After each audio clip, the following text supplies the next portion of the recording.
Red carpet chaos. Met Gala 2026 protesters sparks massive panic. The glamour of the 2026 Met Gala was briefly disrupted Monday night when a dramatic security incident unfolded just steps away from some of Hollywood's biggest names.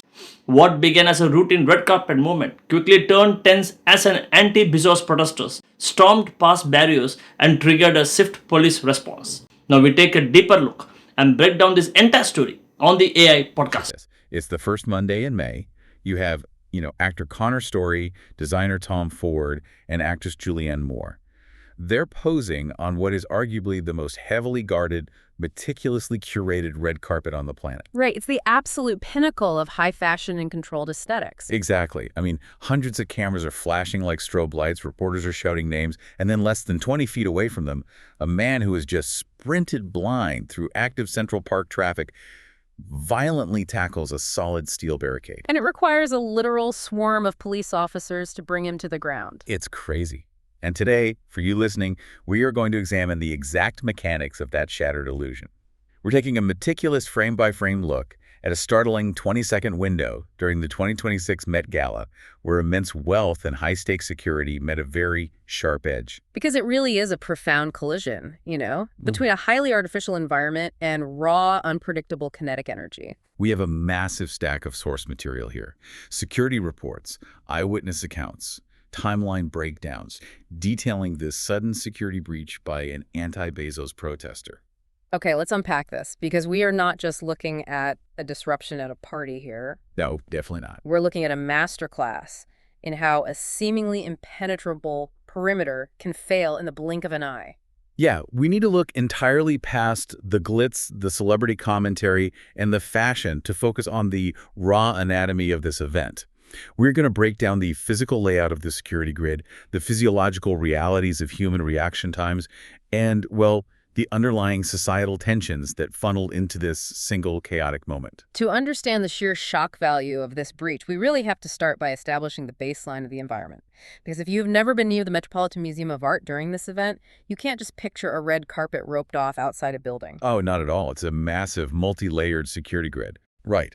The source reports detail a structure more like a semi-permeable membrane, designed to completely filter the outside world. You have the outer perimeter, which is massive crowds of onlookers packed tightly behind heavy steel barricades stretching far down Fifth Avenue.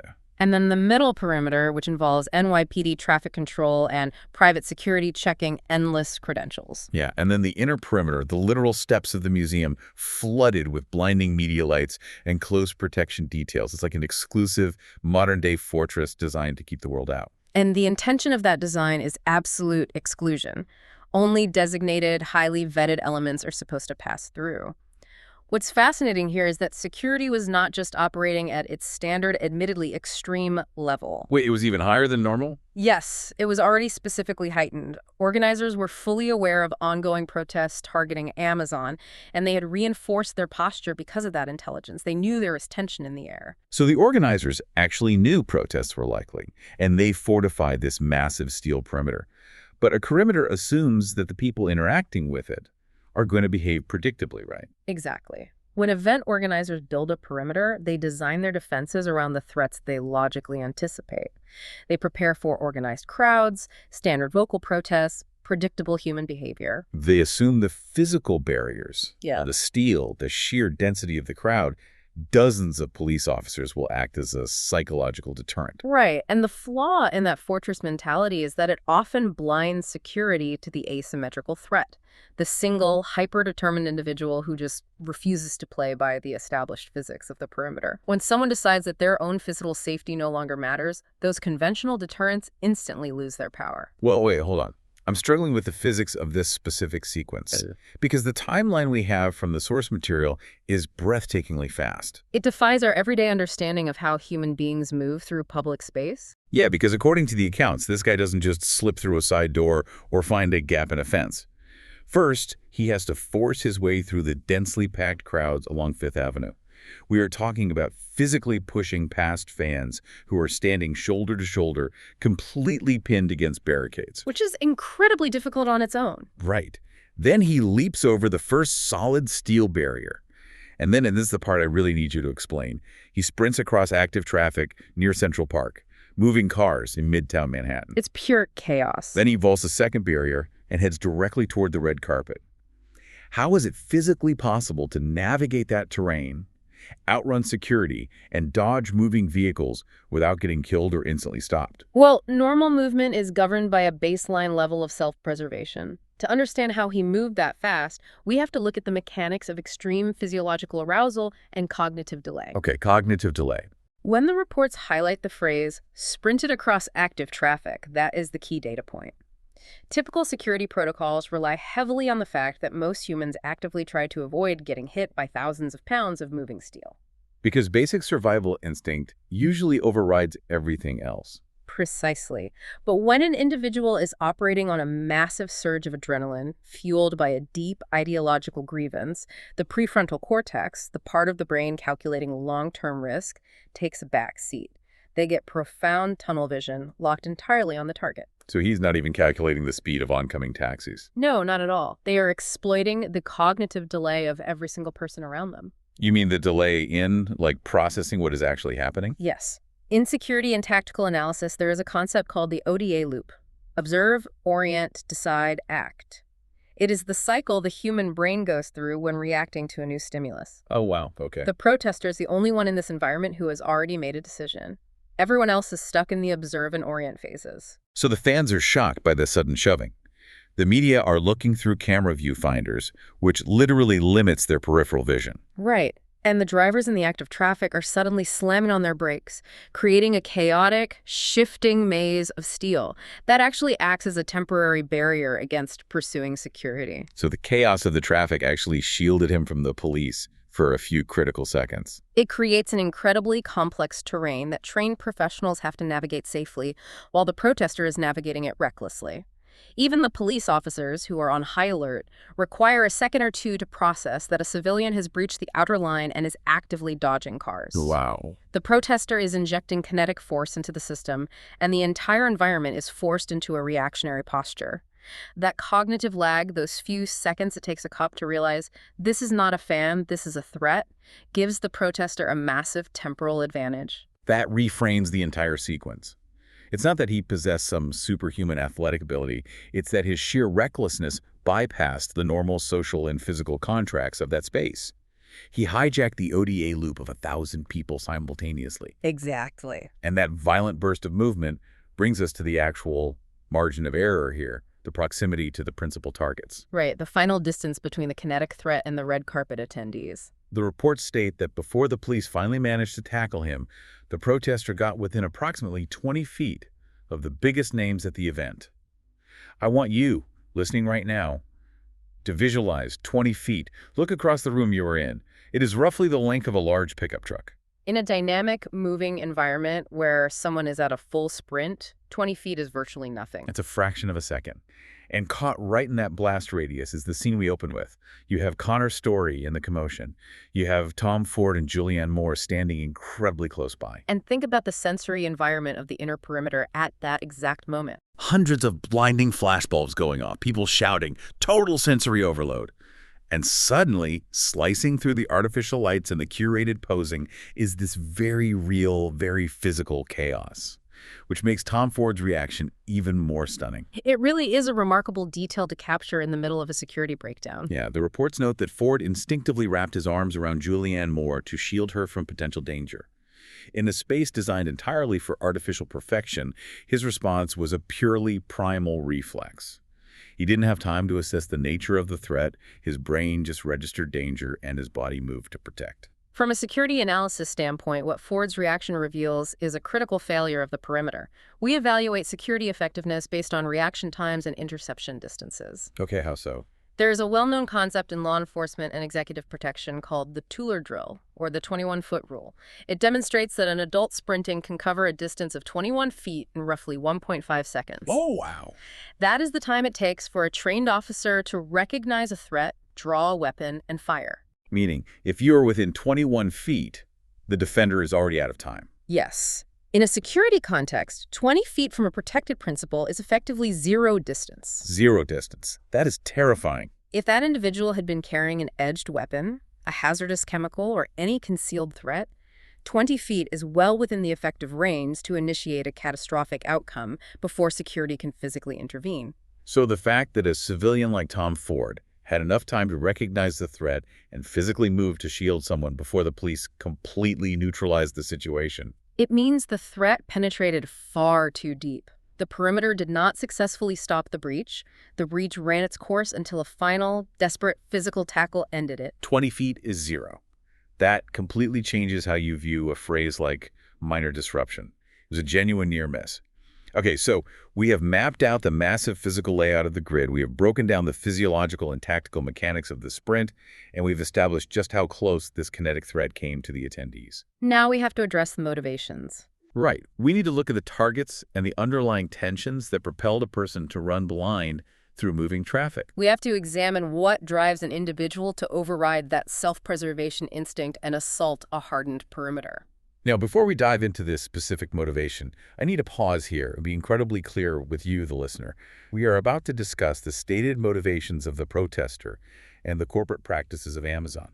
And we are strictly relying on the source material provided for this deep dive. Exactly. We're not endorsing any viewpoints. We are not taking sides regarding Amazon's labor practices, nor are we validating the claims, the tactics, or the actions of the protesters.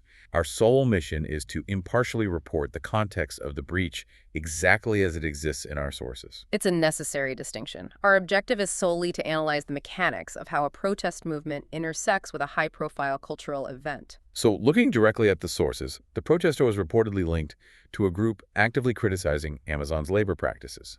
And the intended target of this physical sprint was very specific: Jeff Bezos. Right.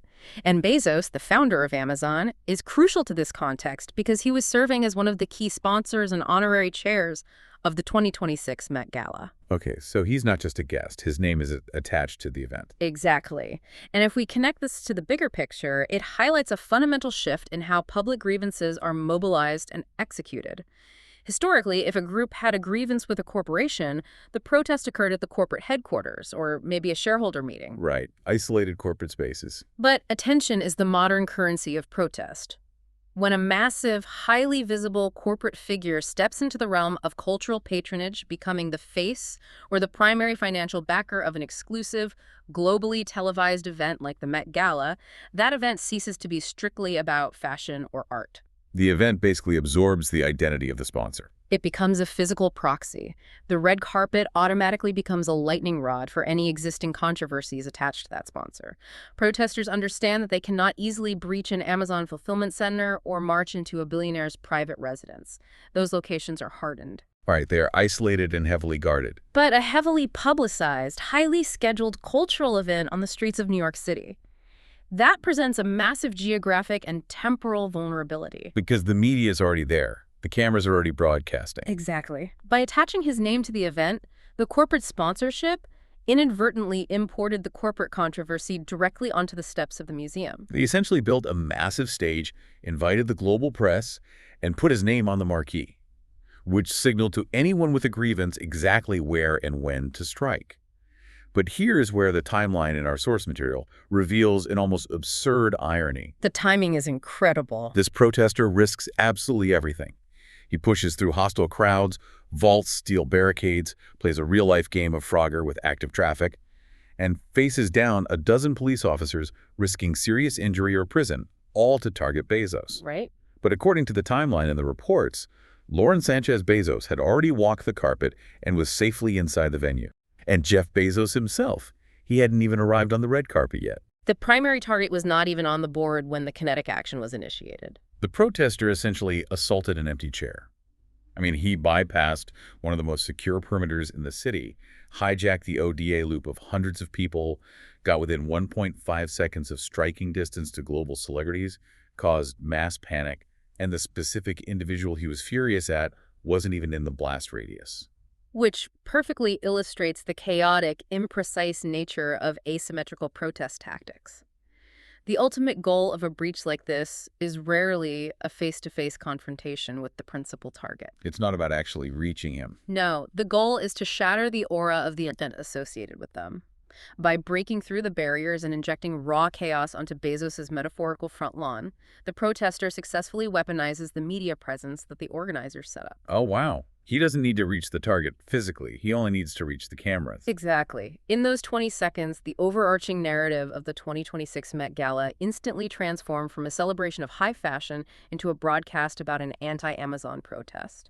They didn't capture the man, but they completely captured the microphone.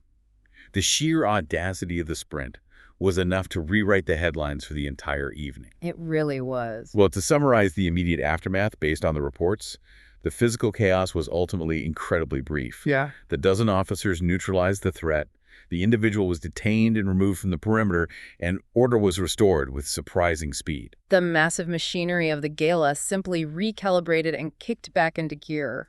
Yeah, the scheduled celebrations continued under a heavily reinforced security presence. The breach in the membrane was patched, the lights went back on, and the party proceeded as if the kinetic assault had been a brief, strange hallucination. The system absorbed the shock and immediately reasserted its artificial control. So what does this all mean?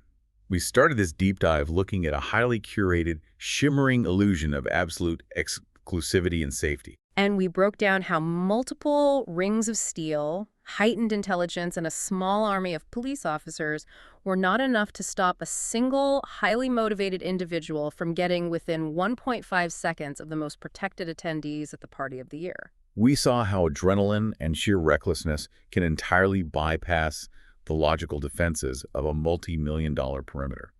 It forces a difficult reassessment of how we view physical security. A perimeter is really only as strong as the psychological compliance of the people standing outside it. When that compliance vanishes, steel and concrete are shockingly inadequate. It really leaves me with this final thought, and I want you to mull this over on your own. We live in an era where almost unfathomable concentrated wealth and deep, visceral societal grievances are physically sharing the exact same public infrastructure, the same sidewalks, the same traffic lanes, the same city blocks. It's all happening in the same physical space. Exactly. If a fortress as well-funded and heavily guarded as the Met Gala can be breached so violently, so quickly, and with such primitive tactics, does the concept of absolute security actually exist anymore? Or in a world where attention is the ultimate prize, are we all just waiting to see where the next sharp edge breaks through? Okay, one question for you.